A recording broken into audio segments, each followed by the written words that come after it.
Hey bestie, welcome to my slumber party. Tonight we are going to be taking a little intermission.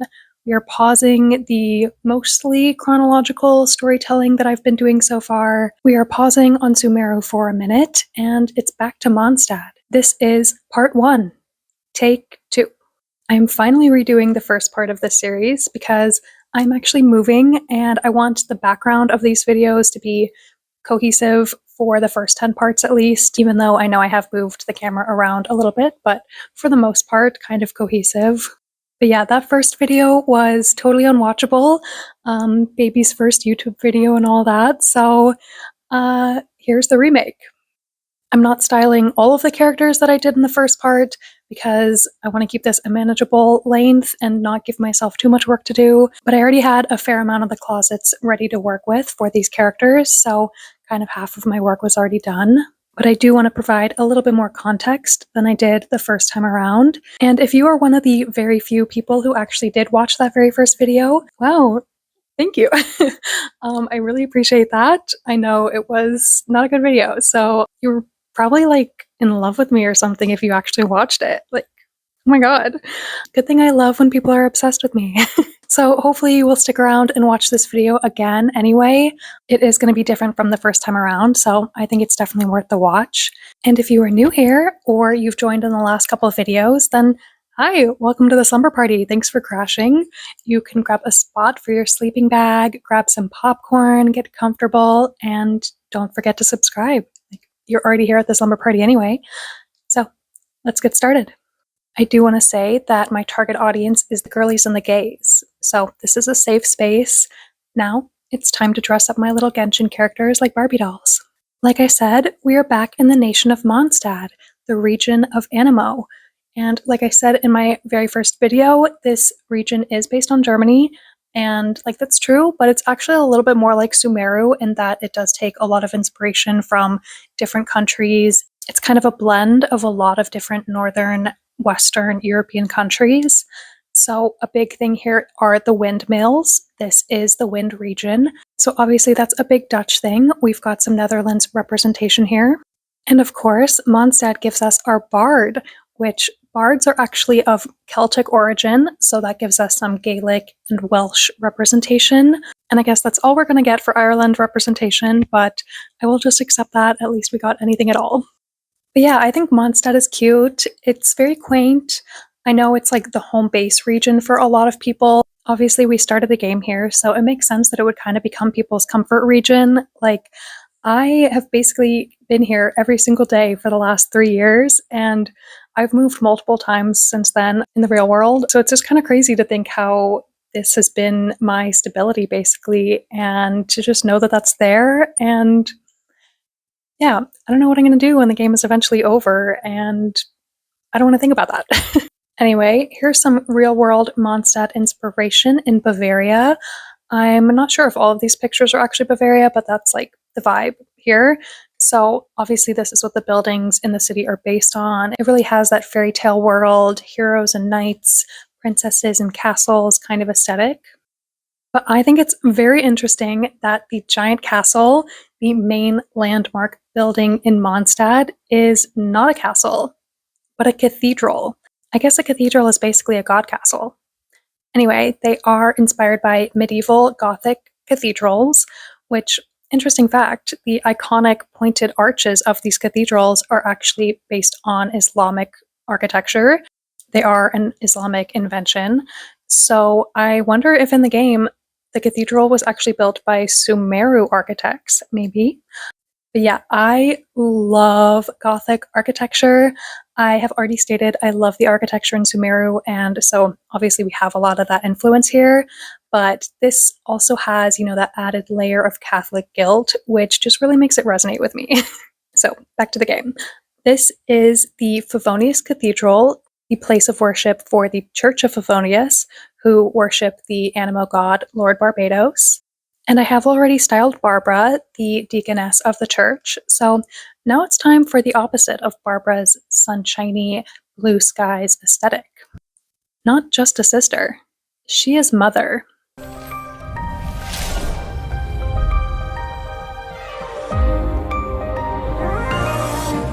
Me? I'm just another ordinary person. Church, work, I just do what I have to do. Each of the sisters is worse than the next. If it's not about prayer, then it's about choir or some other thing I'm supposed to participate in. I'm trying to stay out of sight. Pray. Not for the gods nor the betterment of others, but for yourself.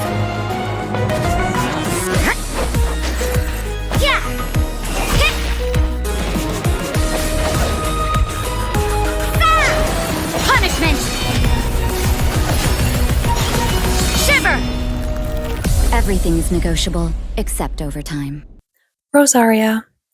As I've said, I have got that Catholic guilt. I was raised Irish Catholic. Am I Catholic? No. I'm non-binary.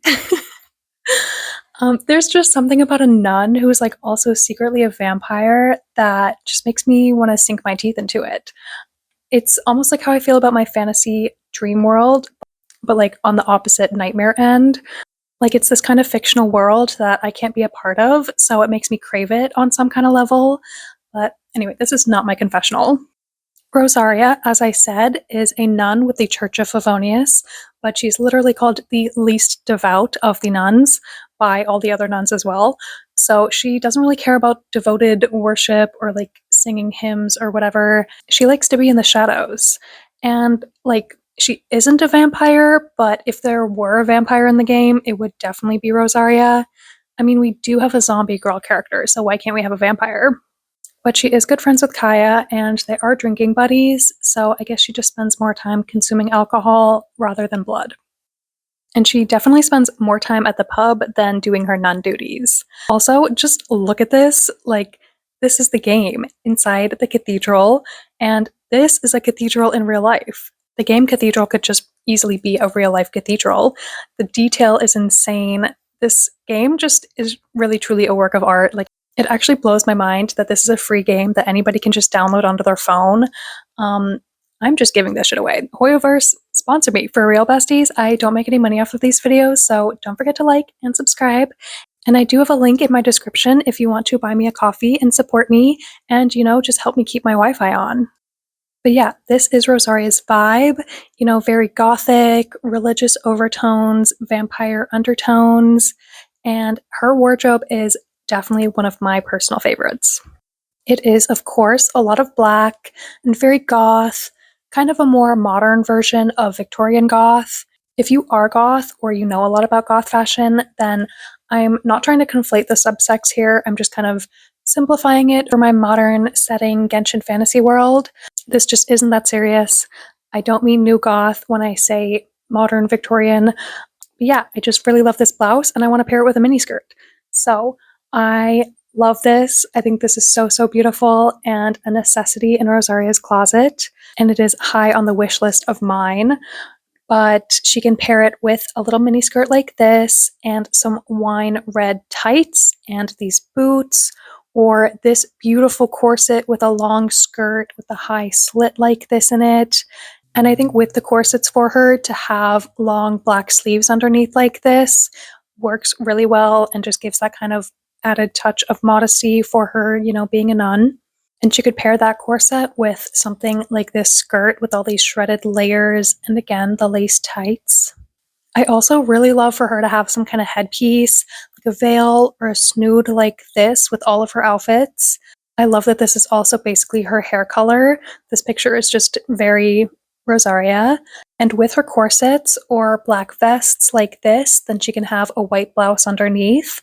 And then I love this dress. Like, God, that's hot. Rosaria needs it.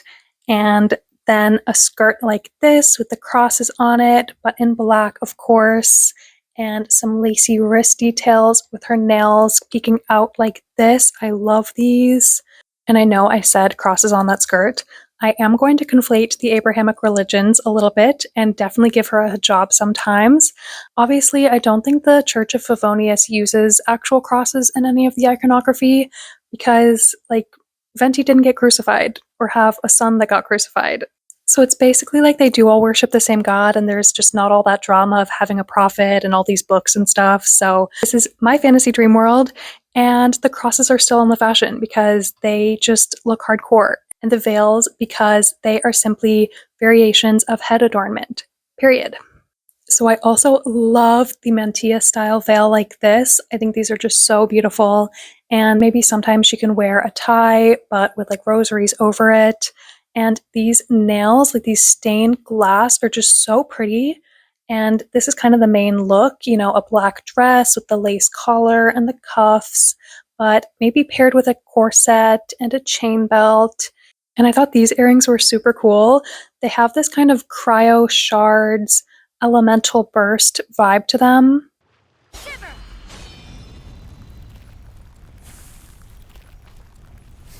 And maybe she can wear this kind of shrug like cape situation, and then with the blood red fishnets and these pointy black leather boots.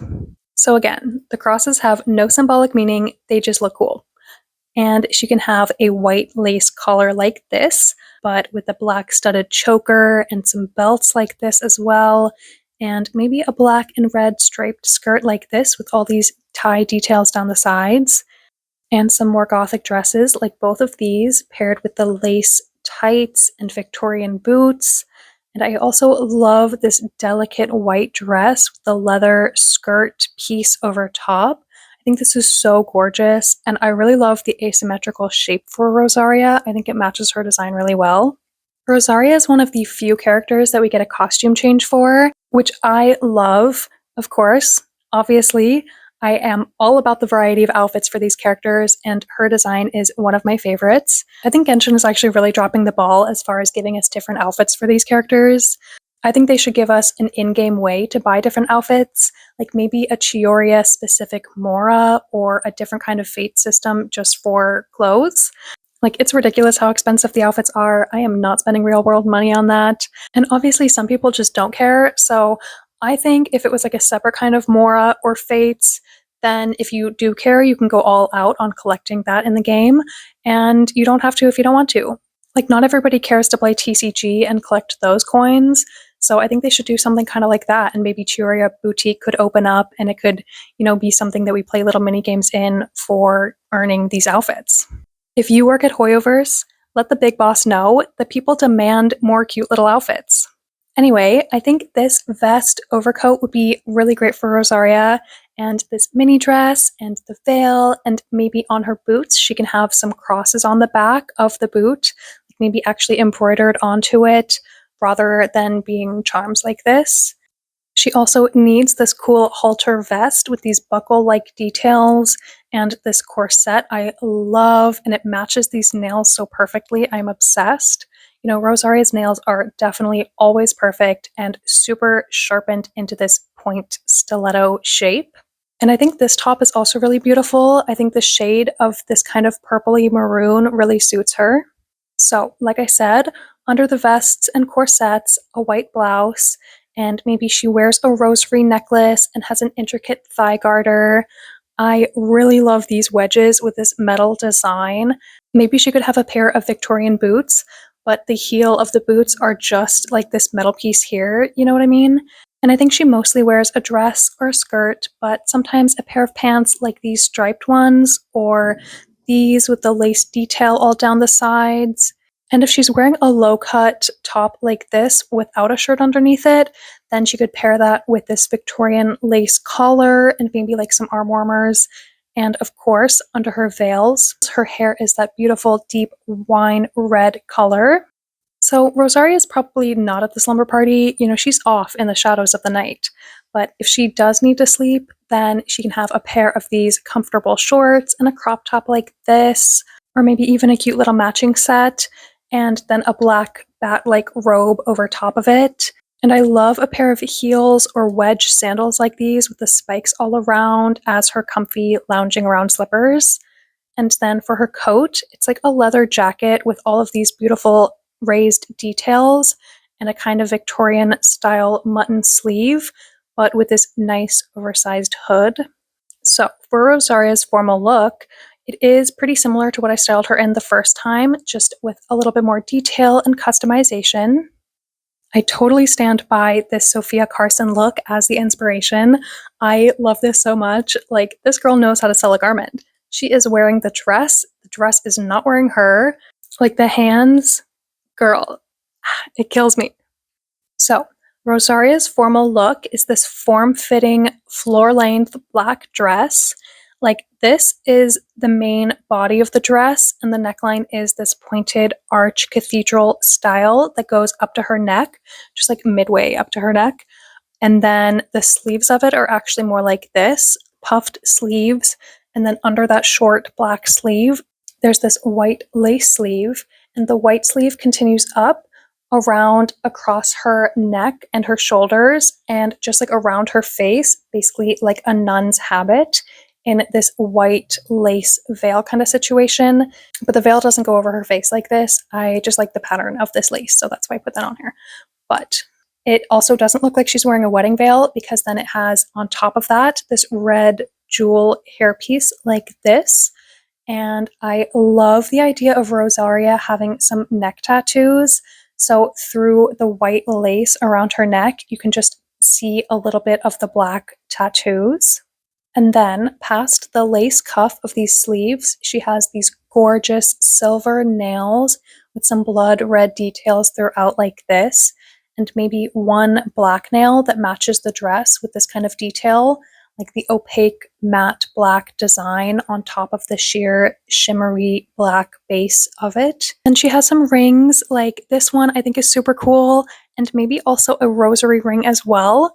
I actually have one of these. I like to wear it on a necklace upside down, and it looks like a little female symbol and not like a Catholic rosary necklace, and the Jesus is upside down. And I'm sure that makes my mother cringe. But yeah, Rosaria also has some dark red lipstick and goth kind of black eyeliner. And then under the dress, she has her red tights, but you're not really going to see them because the dress actually does not have a slit in it this time. And along with the tights, she has a studded thigh garter and her Victorian style lace up boots. But the boot actually has this cross like this at the front, right at the base of her ankle. And then finally, let's hear it for the back of the dress. So, how the front is like this shape and the sleeves are just like this little puff poofed situation. From there, it goes down and is totally backless like this. The kind of top part around her neck like this is actually the white lace with the veil, but the veil ends just above her waist. And the dress has this gorgeous back detail like this, but it's actually a cross like this that matches the boots. And then the gown actually has this gathering at the back, right at the butt, so that it gives this extra fabric and leg room so that she can actually walk around and it doesn't need a slit in it. And I just love this one so much, and this is Rosaria's look. So, now, who is Rosaria, the nun, in service of? There's an archaic tale to be told, that of which is of an ancient one, that of which beheld lands undone, seas spun.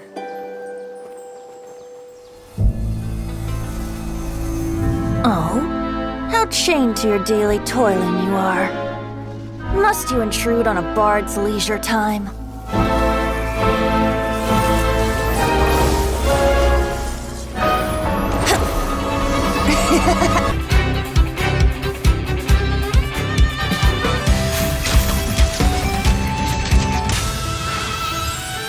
Some notes can't be played for just anyone, lest the high winds blow you away.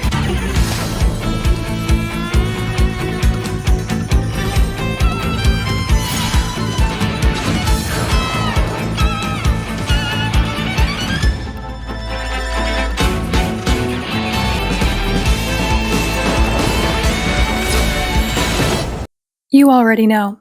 It's Venti. Our Father who art in heaven is a twink. Thank the Lord. So, obviously, Venti is the god of Mondstadt. He's the god of Animo, god of freedom, Lord Barbados.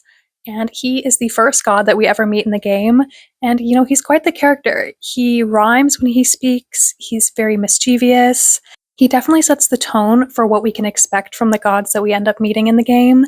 He's kind of just some guy, and he gets beat up by Signora when she mugs him for his gnosis. And he's also besties with this dope dragon. I am really hoping we get to see more of him soon, and I'm so excited to see Durin. This past event has actually made me really excited for what's to come in Genshin in a way that I have not been since the Natlan trailer. I am kind of totally expecting Natlan to be a flop. I mean, it'll be hard to outdo Fontaine either way, but just that trailer, the paleness, yeah, it's not fun or interesting at all. It's actually really lame and uncool and disappointing, Hoyoverse. So I think you still have a chance to change that, and you definitely should. But anyway, Venti and his dragon bestie and the dragons of Genshin are cool and exciting, and maybe Durin will end up being the Animo Sovereign. Anyway, Venti, he is a twink and an alcoholic, and his vision is fake. It sounds like I'm really trying to drag him. I'm not. That is all just true. I swear, I like Venti. I think he's funny. He can definitely be a little bit annoying, but I love his character. And he's just a cute little femboy bard, and he plays the harp. And I love that we get him playing the intro song.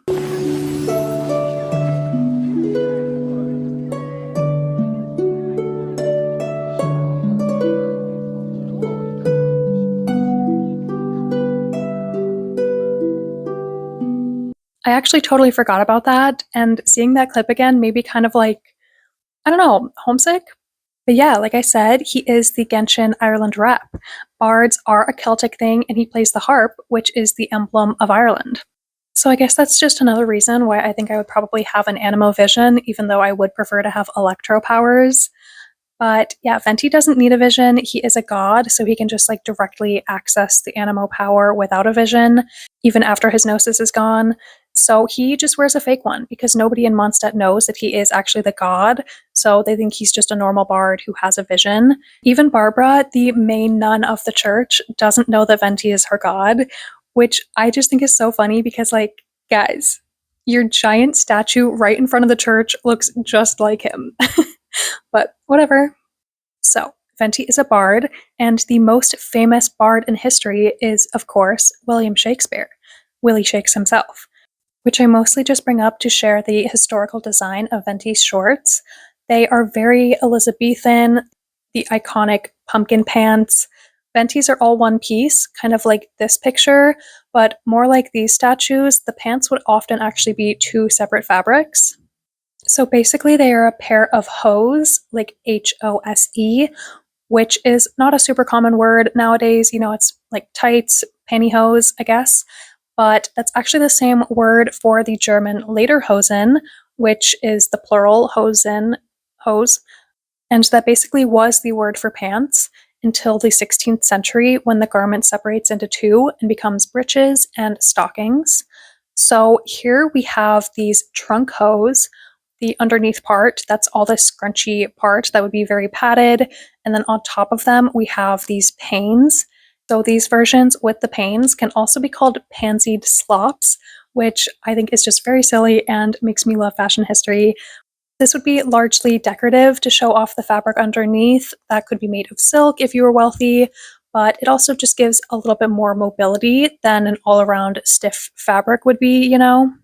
So yeah, that's just a little bit of background on Venti's design. He's kind of an amalgamation of British and Celtic features. I also added this because I just really love these book covers. I want every book cover to look like this. And of course, I cannot talk about Venti's design without mentioning his god form outfit in the manga. Like, I can't believe Genshin did this. It is so iconic. Like, how did they get away with this? They said, "We are taking your Catholic god and turning him into a femboy." I just love this. It makes me so happy to exist in the world. Why is he so cute? Oh my god. I really hope we get to see this in game eventually, like a big end game fight scene where we have all the gods at our back fighting with us against Celestia, and Venti is just there dressed like this. It's also kind of funny because I think the West often portrays Eastern Asian men as being kind of feminine, so for China to just be like, no, actually, your European Archon is the feminine one, is just really silly.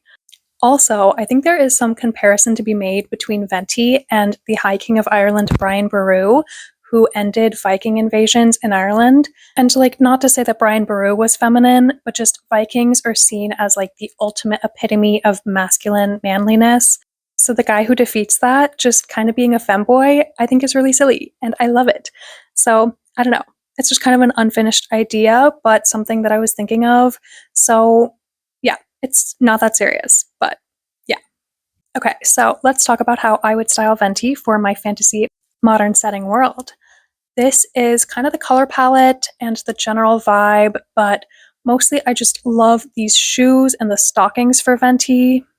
I think as the god of animo, his closet should be really light and airy. So this blouse in a tulle or a chiffon kind of fabric is really perfect. But also this is like the perfect color palette for Venti with these pants.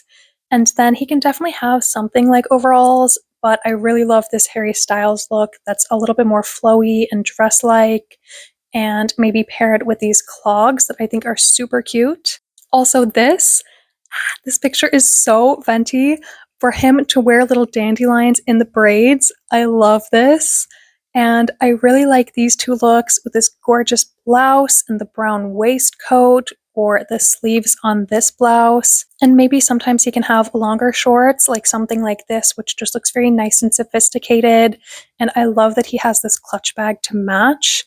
Also, a common look for Venti could be something like this, with a soft button down paired with some lederhosen in this nice green color, and then these brown shoes with white or off-white stockings. But Venti can definitely also wear a skirt. I love this with the sweater and the cute tennis skirt, but maybe he also has a Chapova Lowena skirt too. It's kind of got that kilt vibe to it, and I love the pattern of this one a lot. It's really unique compared to the pattern of most of their skirts.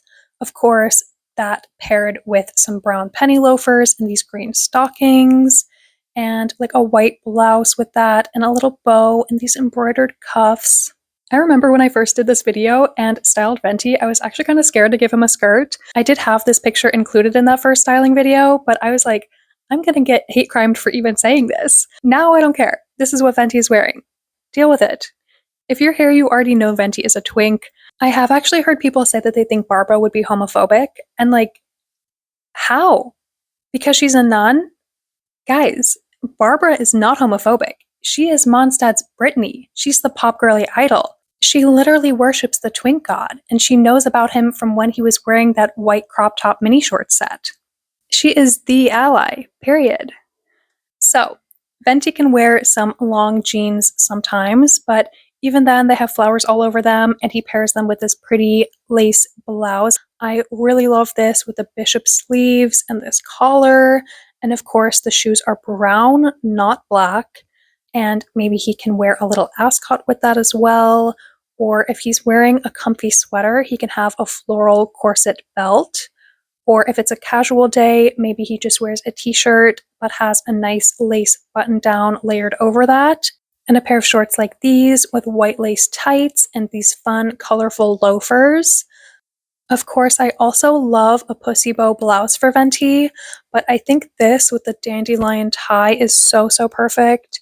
And then he can definitely have some lacy white arm warmers if he's wearing a short sleeve shirt, and they can even have some kind of floral design on them, kind of like this. This picture is just so Venti, so I had to add this. Again, we've got the beautiful white blouse, the bows, the ornate cuffs, sometimes with a skirt, sometimes with shorts, and he can definitely have a little hat like this. I think this is so perfect for him, just with a little lily on the side instead of the bow.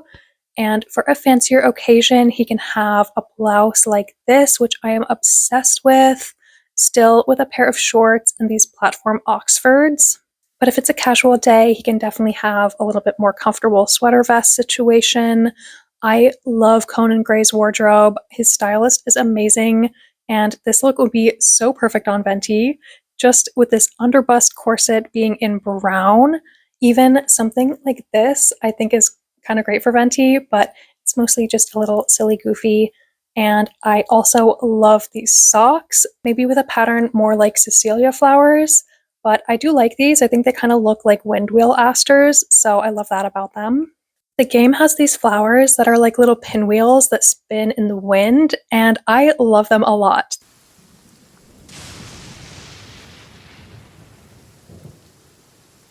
This is so creative. I wish these were a thing in real life. Also, as I said, Venti is an alcoholic. He loves dandelion wine, so he needs to have this dandelion wine stopper. And actually, after I saw this picture, I was thinking it would be really cool if like the circle bits of Venti's god wings were somehow a dandelion. Maybe that would help him fly faster. I don't know. So Venti mostly wears shorts, but he can definitely have a variety of styles. And of course, his color palette is mostly teal and brown, but I think he can definitely have a more colorful wardrobe than just that. So I really love this comfy purple sweater paired with these embroidered shorts, and then with these Mary Jane fluvogs.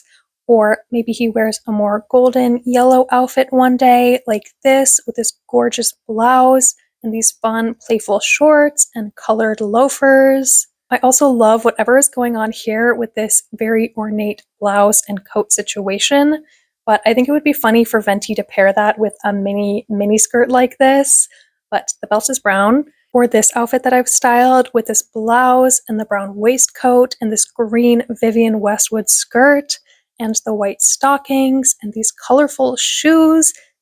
I love this outfit for Venti. I really love the skater skirt style for Venti. I think it's more kind of fun and playful, which really suits him. But I do think this is really beautiful and would be nice for him too. So I wanted to give him this skirt. And maybe the little bird on it is actually Xiao. And then I love both of these blouses. And this one too is so gorgeous. Of course, the looks paired with these shorts. Maybe sometimes he could wear something like this oversized button up with the tie just for like a job interview or something, but I think the white blouse is definitely his go-to, paired with a nice vest waistcoat situation. And I also love this outfit with the puff sleeves, and it just kind of is unbuttoned, so it has that crop top vibe. And I think these shoes are so fun and really perfect for Venti. And you know, if he's not wearing a hat, he definitely has a bunch of hair clips in his hair. Finally, just a couple more looks for Venti. Maybe sometimes his shorts are more simple and toned down like these, or he could even have some overalls. And I think this top is super cute for a more casual outfit with the brown shorts and these brogues. But of course, I prefer a less casual look, kind of like this situation, or these giant, beautiful embroidered sleeves, maybe paired with some lederhosen like this. And then these ones, I just think these are funny. So for Venti's night look, of course he's at the slumber party. Maybe he has a fun matching pajama set, but I think a pretty delicate nightgown is even better with a nice robe gown situation over top and these fairy-like slippers made of dandelions. And then the girlies are doing his nails while they gossip. And I don't know, I feel like Venti is that relationship meme with one person in the fancy nightgown and one person who looks like this. But Venti is both of them at the same time. And then for his coat, I had to give him a beautiful fancy cape like this, but maybe he could also have a more simple casual coat like this, or something patterned like these. But I also really love this with the floral embroidery around the sleeves and the hemline. So finally, for Venti's formal look. I did have this as one of the pictures in my initial Venti styling, and like this remains an inspiration. I do think he does look really beautiful in his formal outfit, and then you catch him outside being a degenerate like this. But more importantly, the inspiration is Oberon from Midsummer Night's Dream, and that even aligns with the William Shakespeare background. But God, I just love this. This is a ballet where the danseur really gets to shine. He just like floats around in the wind like an ethereal being on the stage.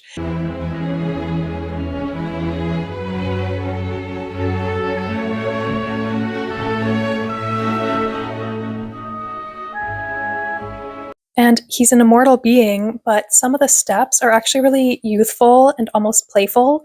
So I think that's kind of perfect for Venti.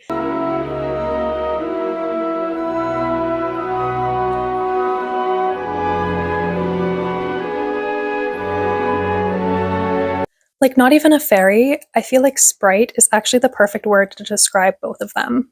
Also, this is the one time I'm going to be able to bring this up, so I'm taking the opportunity. I had this Queen Titania ornament growing up, and I loved this. I should actually still have this. I think her foot did break off though, rip. But yeah, I just like, this is it. This is the epitome of beauty for me in my child brain, at least.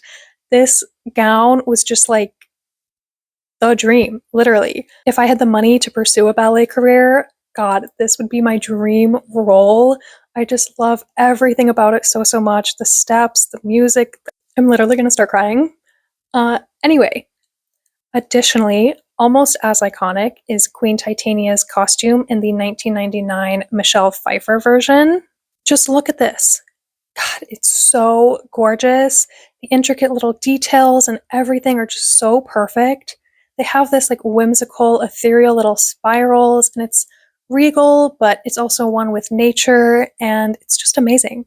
Gabriella Pascucci was the costume designer for this movie, and she did not win an Oscar, but actually, funnily enough, Shakespeare in Love won the Oscar for costume design that year, so that's just kind of silly. But she did design the costumes for Charlie and the Chocolate Factory, like the one with Johnny Depp, and she got nominated for an Oscar for that movie, so at least she got recognition there. But yeah, that's just like an interesting little costume design fact. So yeah, the vibe is kind of ethereal being floating around a meadow for Venti's formal look. So the look is this very light tulle blouse, but it's off the shoulder like this with this gorgeous, delicate golden detail and the lace trim across the top, and then tightly cuffed around the wrists with the same kind of gold detailing around that cinched wrist part. And then over the blouse, just resting on his shoulders, he has a situation kind of like this Conan Gray look, which I actually realized after putting the slides together that this look is from the same VMAs that Sophia Carson look is from. So I just love how that came full circle. But yeah, so it's like this, but without the sleeves. So it's just like this across the shoulders, actually, like a little fairy wing. And then from that, it has this lightweight, trailing golden brown tulle, but the lace around the trim of it is actually in that signature teal shade. And the flowers are Cecilia flowers, of course. So it's kind of like this, but just in tulle. And then he also has this little lace choker, and the closure of these shoulder wings thing is a bow like this. And then the pants are like illusion pants, but they're kind of shorts. So they are that golden brown that matches the train with this teal embroidery like these, but in this lightweight fabric. So they have this extra fabric over top, like these long pants. But then the shorts underneath look kind of more like this style. They're shorter and you can't see the pockets through them because that just ruins the effect.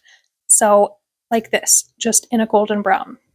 And then over that, cinching the puffy blouse into the pants is this beautiful belt that's in that matching teal color, and it has some beaded pieces trailing down it. And then he has some frilly white socks and these loafers, but of course that blue is the matching teal color. And they actually have wooden platforms with this floral carving detail along the wedge. And then he has some rings, like this dragon one that looks like Dvalin, and this one I thought kind of looked like a crystal fly. And his nails are pretty simple, but maybe a couple of them have a little glitter dandelion on them. And then, of course, he has some pretty eye makeup like this. And his braids are a little bit fancier for the event with some charms braided into them. And maybe they even have this bubble braid kind of style. And then he also has this hairpiece that's just kind of resting on one side, not like holding any hair back really, just sitting there looking pretty. And then finally, I really love these earrings, so I kind of want to give them to him, but I do think they are a little bit over the top. So maybe he doesn't actually wear them. I don't want them to detract from the rest of the outfit. And I think they would actually get in the way of the braids. So that's just an honorable mention. Maybe he can wear them to a party with a simpler outfit to like spice it up a little bit. But anyway, for this, he has quite a few gold earrings. I think he definitely has more than one ear piercing. Maybe a couple of them are just cuffs around his ear, and a little teal stud one like this. And that is Venti's formal look. So that's it for this video. Thank you so much for watching. Please like and subscribe so that you can see the next styling. If I haven't styled your favorite character yet, you're gonna want to stick around so that you can see it. And if I already have, then just sit tight. I hope you enjoyed it. Keep enjoying it. Leave a comment as well. Let me know your thoughts. It definitely helps my channel to grow if you engage with my content a little bit. Like I said, this is part 1, so we will be back in Sumeru with the next styling video, and we'll get to see my new setup. I will try to keep it cohesive with this one, but I don't know. We'll see how that works. Also, don't forget, I do have a link in the description so you can support me. It would really mean a lot. You could be my first patron, and I would appreciate that so much. Part of me does feel like this kind of isn't worth sharing because I really don't know how much the Genshin community overlaps with the fashion, styling, girly kind of community, but I know, the queers love Genshin, so hopefully there's somebody out there. I do have, more than 100 subscribers now, so maybe there's only 100 people out there who are interested in this, but I'm happy here then. We're in our little community enjoying my slumber party. But yeah, that's it. Thank you so much for watching. This is part 1, so we have to do the slumber party classic. Let's go play Bloody Mary.